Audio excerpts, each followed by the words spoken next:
જય દ્વારકાધીશ, જય જવાન, જય કિસાન। જો મિત્રો, આપણે આ વરિયાળીનો વિડીયો થોડાક દી પહેલાં મોકલ્યો હતો।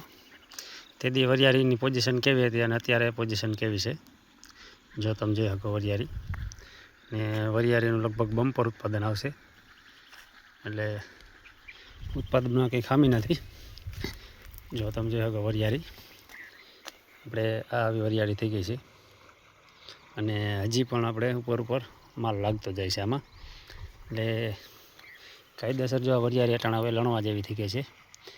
તો આ ખેડૂત ભાઈ એમ કહેતા હતા કે આપણે આને લણી લેવાની છે।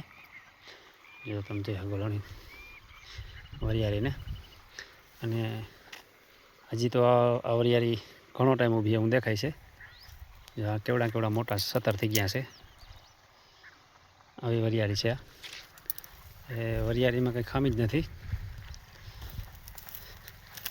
વરિયાળી એકદમ સોલિડ અને વ્યવસ્થિત છે। વરિયાળીની ખેતી પણ લાંબા ટાઈમનો પાક છે ને ખેતી કરવી ખોટી નથી। જો આવી વરિયાળી છે,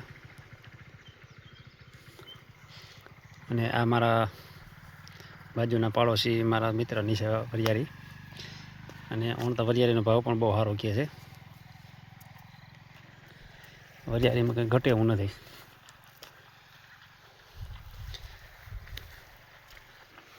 હમણાં ઠાર ઝાકર આવે ને એટલે એનાથી જ આ વરિયાળીના માથેના ફૂલડા થોડાક કારા પડી ગયા છે,